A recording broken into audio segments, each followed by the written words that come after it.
Welcome back to the Walkie Show, and today we are talking about the sweep that happened in Washington, D.C., where the New York Rangers took down the Washington losers 4-0 in this series because, let's just face it, as excited as I am, because I am a Rangers fan. Like, I do like the New York Rangers. They are one of the teams that I really grew up loving to watch, because as a child, like, what are you attracted to as a kid when you're, like, watching sports, right? Like, the colors, like, the names, like, the logos, the whatever, and also just, like, kind of watching, like, the clips and how exciting they are. And when I was growing up, the Rangers in Madison Square Garden, where they played those crazy series against, like, the Montreal Canadiens, if anyone remember those series, and the one where the step-on goal against, like, the Washington Capitals, like, I remember watching those games as a kid,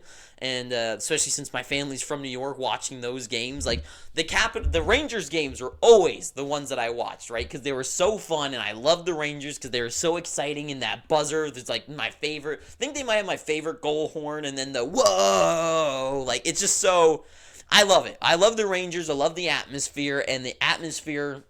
Oh, I just realized that I messed up where whatever. But anyways, yeah, so for me, I love the Rangers, but also, I love the Capitals. I know, yeah, you probably we'll pick a team or whatever, but I don't care. I'm someone who just likes hockey. But for the Capitals, Alex Ovechkin, TJ Oshie, like John Carlson, some of especially Ovechkin is my favorite player of all time.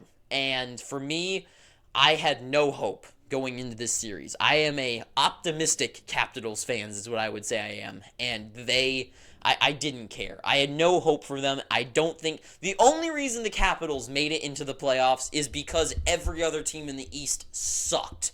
And it's insane kind of how poor that the teams that made it in the East are. Like, it's funny. You have like top contenders like Carolina, Florida, and the Rangers, but then after that it's like Tampa, maybe not really, but then after that it's like Boston, like, sure, but then like the Islanders, the Capitals, like, no one's expecting these teams to go anywhere, and it's just hilarious. And the Maple Leafs, like, no one thinks they're gonna win anything, and especially the Capitals, where it's like, at least if the Red Wings made it in, like, you could have thought they would have made the series at least interesting, but the Capitals had no hope going into this one. They have no depth at all. The defense is the defense is kind of fine, but at the same time, it's not going to win anyone a game.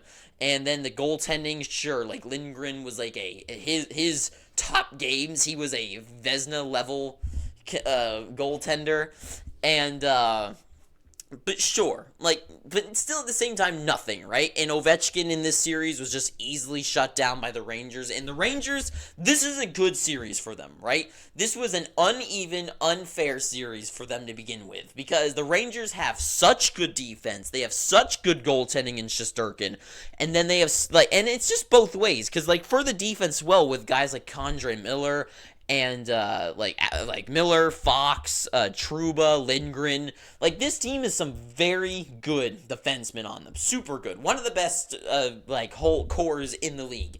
But then the offense of Panarin and Zibanejad and Kreider and Lafreniere and blah blah blah blah, it just goes on. And for the Capitals, you say Ovechkin, Strome, Oshie, Milano has cool hair. No one cares, right?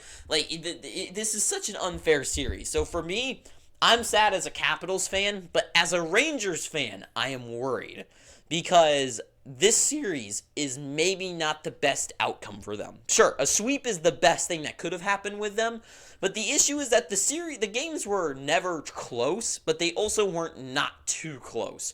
Because look at their scores, 4-2, and one of the other games was 4-3, something like that. I can't remember all the scores, but it weren't anything. It wasn't 7-0, right? And for me, this was such an easy series for the Rangers to win that it scares me for a team like Carolina, who I'm scared of for the Rangers, because Carolina is being held to a contest with the Islanders, and the Islanders are an obstacle, right? Unlike the Capitals, who made it in just kind of by sheer luck of being pretty mid enough that every other team is just horrible. that the Islanders at least have a good defensive core, have a strength to them, which is defense first, defense and goaltending, and a couple of good weapons up front, right? So the Canes, they have to work for those wins, right? And they almost swept one of the most potently defensive teams in the league, and they are outscoring them. They're coming back and outscoring them, and they're outworking them all these ways, right? And they're being held to a series where they're really fighting, and they're going to win the series, but they have to fight for it. And then when they go in the next round against the Rangers, it's the same thing a few years ago. We all remember when the Lightning got swept by the Columbus Blue Jackets, where the Jackets were fighting for their lives by John Tortorella's helm to make it into the playoffs, and they damn well did, and then they outworked the Lightning. It worries me again where Carolina is going to make it to the second round, and they are going to have worked their asses off to make it into the second round against the Islanders. Well, not worked out, but you get what I mean. Have to actually win that series where they're going to face against the Rangers, and they will get on the ice, and guys like Aho and Jarvis and Gensel have looked like got their chemistry going. They're buzzing. Gensel being the nice addition to this series. So for me, the Rangers, this series went the right way with Panarin getting goals, the power play being potent as hell against the Capitals, and Kakko getting on the board finally. Maybe that could get him to start going a little bit in the playoffs, but at the same time, it worries me because the Carolina Hurricanes are going to be waiting for them next series, and they are a team that has got depth, they've got defense, and they've got hot goaltending, and they are a team that had to work to get into the second round, unlike the Rangers did. So the Capitals, what do they do from here? I don't know. I think the only thing they're going to do, I personally would say they should start loading up and help just Ovechkin get to the goal record and nothing else. And the Rangers, I don't know. It's a good series win for them, but they're going to go into next round not at their full competitive level. And we saw their competitive level drop against the New Jersey Devils last year. And that's one thing I worry about them this year, is that those lingering effects that we saw in previous seasons, where a team like Winnipeg, where they go into last playoffs and then they just look like they don't matter anymore after winning the first game of the series, looking like the same thing happened against the Avalanche. And in this series where New York, they get an easy first round win, and then, like last year, they play against a team that is competitive, like the New Jersey Devils, and the Rangers just give up. Guys like Panarin just evaporate. Mika Zibanejad just isn't there.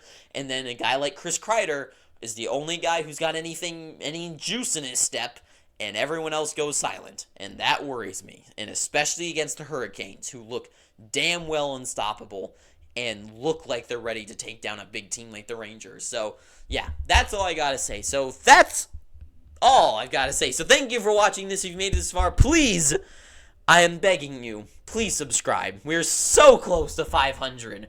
And if you want to be one of the history makers, right? We are in 5 years when I have passed the hockey guy and those TSN losers who got the stupidest faces in the world, right? When we pass those guys, you want to be the guy who was I was the one to get him to the fifth, all the way to 500 and beyond, right? Be that guy. Be that girl. Be the one to do that. And that is all I got to say. So thank you for watching this. If you made it this far, please, begging you, subscribe. And Too Sweet, have an amazing day, and ta-ta for now.